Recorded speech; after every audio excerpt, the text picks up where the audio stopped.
পারছি। বাচ্চারা কিভাবে নিজে চিন্তা ভাবনায় কিভাবে ফুল দিতে হয় সেটাও তারা শিখে গেছে। এখনকার জেনারেশনে মানুষ কিভাবে নিজের কাজগুলো নিজে করতে হয় সেটাও তারা শিখে গেছে, কারণ ছোট বাচ্চাগুলোই তারা তার বুদ্ধিমান।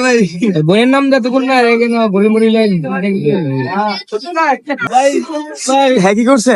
এটা ঘুরে যাচ্ছিস না? হ্যাঁ ঘুরে দিক। হ্যাঁ করছে না বোনের লিগা তাহলে ঘুরে আজ 16 ডিসেম্বর বাংলাদেশের ইতিহাসে সবচেয়ে গুরুত্বপূর্ণ দিন হচ্ছে এই দিনটা, কারণ এই দিনে 1971 সালে পাকিস্তানি বাহিনীকে পরাজিত করে আমরা স্বাধীনতা বিজয় করি। আর স্বাধীনতা বিজয়ের মাধ্যমে আমরা প্রত্যেকটা নাগরিককে এই দিনটাকে খুব সুন্দরভাবে এবং গুরুত্বপূর্ণভাবে পালন করে থাকি। আর এই বিজয় দিবসে আমরা একটা জিনিসই জানতে পারি, প্রত্যেকটা মানুষ যেমন স্বাধীনভাবে বাঁচতে শিখেছে তেমন ভাবে এই দিনটাকে পালন করতে পারে স্বাধীনভাবে। এখানে মুসলিম, হিন্দু, বৌদ্ধ, খ্রিস্টান প্রত্যেকটা নাগরিকের অধিকার আছে সেই স্বাধীনভাবে তার উদযাপন করার। আর বিজয় দিবসে আমরা প্রত্যেকটা নাগরিকই যাই সকালবেলা গিয়ে স্মৃতিসৌধে গিয়ে ফুল দিতে, আর ফুল দিতে গিয়ে প্রত্যেকটা নাগরিকই তার অধিকার। আর যাই হোক, আমরা অবশেষে সকালে ফুল দিই। এখানে বিজয় মেলায় গিয়ে দেখি অনেক ধরনের মেলা হচ্ছে, আর সেটা হচ্ছে আমাদের ব্রাহ্মণবাড়ি। আর প্রত্যেকটা জেলার মধ্যেই এরকম ভাবে মেলা দেওয়া হচ্ছে, এমনকি মাদ্রাসার স্টুডেন্টও এখানে ফুল দিতে আসছে। তারপরে আপনার যেখানে মানুষের যে স্মৃতিসৌধের পতাকা, তারপর হচ্ছে এখানে অনেক লোকই আসছে এখানে বিক্রি করতে। আর যাই হোক, এখানে একটা জিনিস ভালো লাগছে, এখানে এক ধরনের পিঠা বিক্রি হচ্ছে, নাগরদোলা, কত কিছু না ভালো লাগে। আর আসলে কি জানেন, বিজয় দিবসটা আসলে বিজয় উল্লাসের মধ্যে পালন করা উচিত, কারণ প্রত্যেকটা নাগরিকই তার জীবনের সবচেয়ে গুরুত্বপূর্ণ দিন হচ্ছে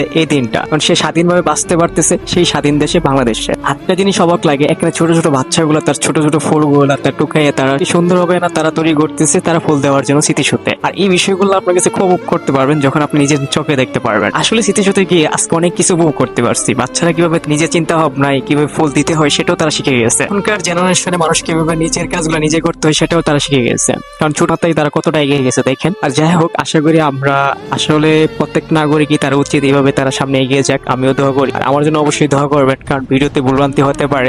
বিজয় দিবস পালন করার জন্য মাথার মধ্যে পতাকা, তারপর হচ্ছে আর্ট করলাম গালের মধ্যে। আর আমার বন্ধু সুন্দর করে কি সুন্দর করে আনে আমাকে বাইন্ধে দিতেছে। আর আমরা এখানে গিয়ে কিছু মজার শিকার হই, কিছু মানুষ অনেক মজা করতে গেছে, সেগুলো আপনার শোনার চেষ্টা করি। আরে ভাই বইয়ের নাম যা তখন না বলি মরি লাইন